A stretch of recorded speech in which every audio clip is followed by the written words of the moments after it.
So we're going to visit Fiskerikajen today. Jesper and Hjalte are suppliers of fish for the Relæ Community. What kind of fish suppliers are they, Martin? Sustainable fish suppliers. Small boats. Small boat, big fish? Small boat, big fish. Happy fish. Yeah. Hey, good to meet you. Tom. Hey, Tom. Hi. Hi, Christian. I got. So you guys want to leave your stuff and we go check out some fish instead? Yes. Yeah.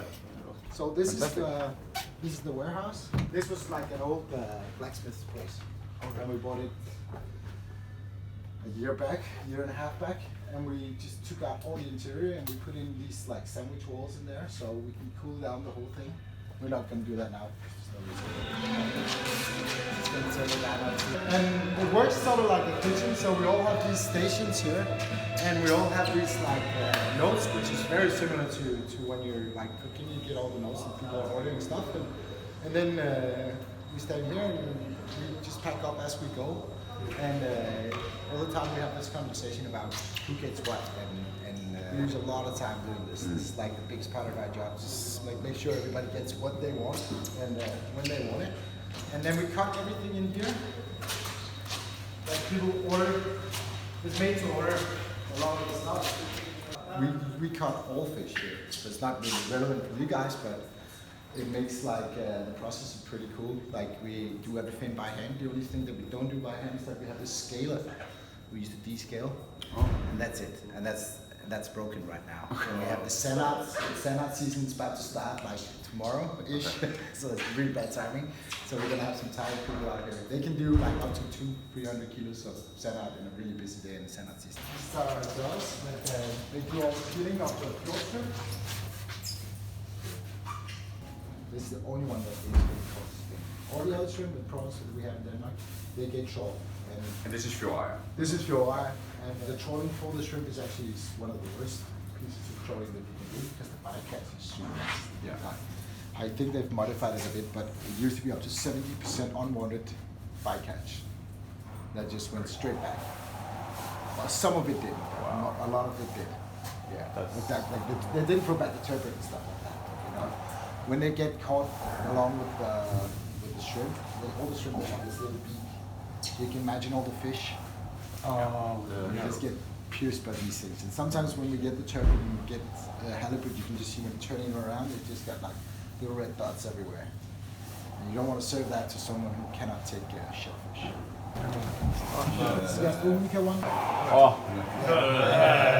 This is probably, in my opinion, this is the best that we have. We used to like find our own caviar, and we had this place down in near Brussels. They just bought heaps of caviar, and then they would like grade it for us. And this is sort of the way that everybody else does it. But Gastronomica is 100% one farm. So there's absolutely no borax. And the coolest thing about it is that when they do the caviar, they take like this fish, and then they say they have an order, and then the order is maybe that we want like 20 cans of 500 grams or whatever. And then we'll pack everything directly in the can.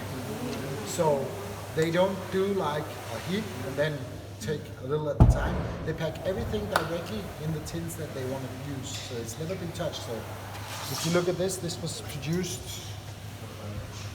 20th of August, and the expiration date is the 20th of December. And the ingredients are only caviar and salt. There's no borax in it. A lot of the caviar that you get has borax in it, and borax is super, super poisonous. You don't want to eat that. That's like the worst thing you can get. That is the only food that it's allowed to use in is caviar. European caviar. European caviar. It's not even allowed to be sold in Chinese caviar if the caviar gets sold in China, or anywhere in Asia, or anywhere in Australia or Japan. It's not allowed. A lot of parts of the States, not allowed. But they're allowed to produce it there and put borax in it and then send it to Europe, and we'll just eat it. But it also has a flavor. It's like a little bit like spejepølse sometimes in the caviar, so you get like a little like a sausage, it has like a little sausage taste, and it's always that. And you can tell, like, of course you taste a lot of caviar, but you can tell that this caviar has the eggs are not stuck together in any way. So it's all the eggs are like in whole and in one like one egg. You cannot stack it like that. It's impossible. Okay. But is that because of the borax that they stick together? Yeah, it is. And because of the I've been a lot of borax. Yeah, the repacking. So other companies, they buy like 2 kilo bolts of caviar and they repack it into 50 or 120 grams or whatever. In this farm, they pack it in that can directly and they close it, and when you open it, it's never been opened before. Yeah. And when you repack, you need to do something about the Shelf life. the shelf life.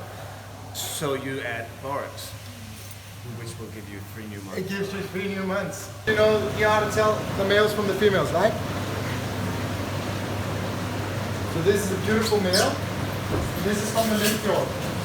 This is like one of the best, the most positive stories that there is that the water quality in the inside waters of Denmark is improving. And it is improving so much that we see lobster now where we didn't see them before. Wow. These are basically all males, and this is because it's actually now prohibited by law to catch the females with the roe on. Okay. And they're actually starting to enforce this because they didn't do it. Yeah, exactly. They never did that before. This is not the Relæ one. Oh, there's a Relæ one. That's That's a good size here. These ones. But they are invasive, so we need to eat them all. These are all the signal. Ones. These are invasive and are threatening the local ones. Yeah, but the thing is that the local ones, that battle was just lost long ago. Okay. Because do you remember ever being able to get quantities of those? Yeah, you know, and they're just not good for spawning. Maybe we should go check out the tank because we have one of the tanks out here. And it recycles all the time the water. So it's like an whole little ecosystem of its own. Oh. So they're living in exactly the same water that they are where they were. So we can keep the lobsters in these tanks for like a month, which is crazy. Yeah. Because they take the temperature down to 0.5 degrees, and they just keep the water at a low oxidization, so it falls to sleep, and then we can carry them by containers over instead of having them flown in. So it's a much better thing to control everything. And inside these we can also do the fish. Flatfish are much easier than round fish. Because the flatfish inside... Mussels can go with mussels, and lobsters and shellfish, they can go with shellfish. Yeah. But you could also put flatfish in these ones easily. You can put 2 in here. We just lift it up, and then we take out these trays, and we just take whatever we need. This is how we're going to do a lot of stuff in the future. We're still in the pioneering here. This is our mask project. A smaller company bought the technology of it, and they're doing it now. It's a Danish owned company.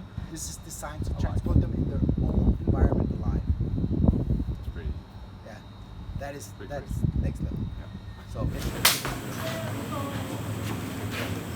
this is sturgeon. Got it. That is the sturgeon, and it comes only from the ones that we get the caviar from. What fish is this? Arbor is the one you told you about from the lakes. It's good. It's not the big My fish green is. It's amazing. Hot tongue.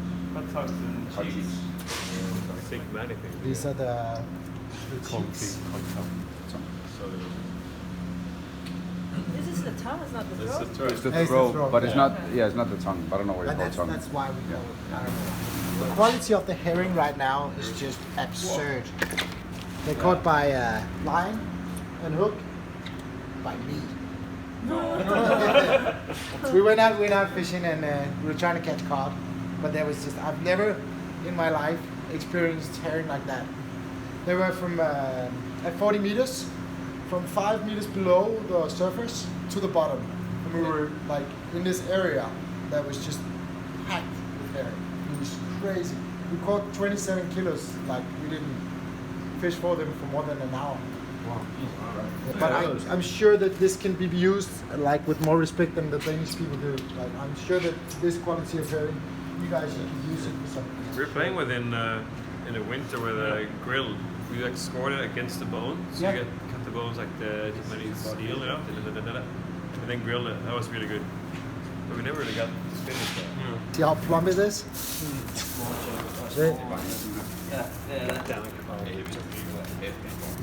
Wow. Did you catch these too? No, unfortunately. We only caught one. We're down to like 1% of the actual amount that we used to have left. So the problem is that they just died out. So we don't have any in Øresund, and we're not allowed to get any new licenses for it. So right now in Øresund there's loads of mackerel, and we could actually get them from out there if we were only allowed to have these put down, but we can't. So they only get caught by set nets. And when a mackerel has to live, it has to swim. So when they get caught like in a mask of the net, they just go like this, like crazy. And it breaks up all the meat around it.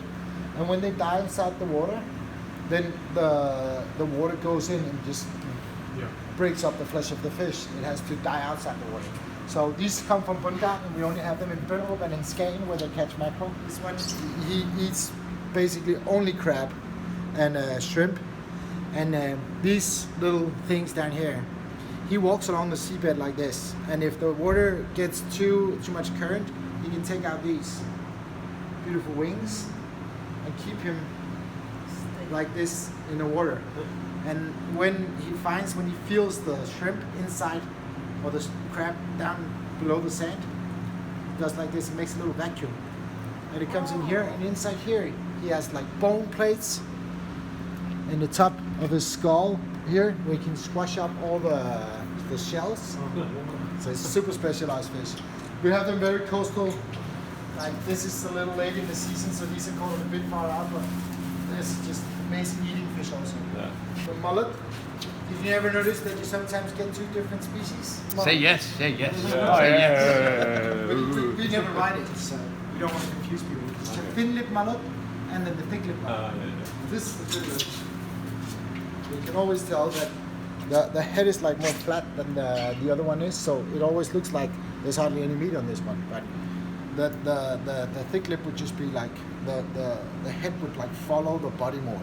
So you always have to be careful when picking up the redfish, because it can have the hook still in it.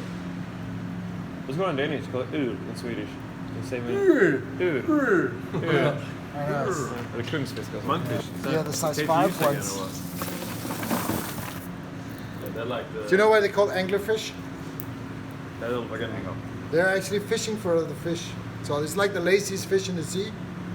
And when they're on the sea bottom, you can only see the eyes. And this one, they has like, it will tangle it like this, and the smaller fish will come up to it, and it just goes up like boom, boom. Danish squid. It's good for dashes. You have to check it out. Are you hungry?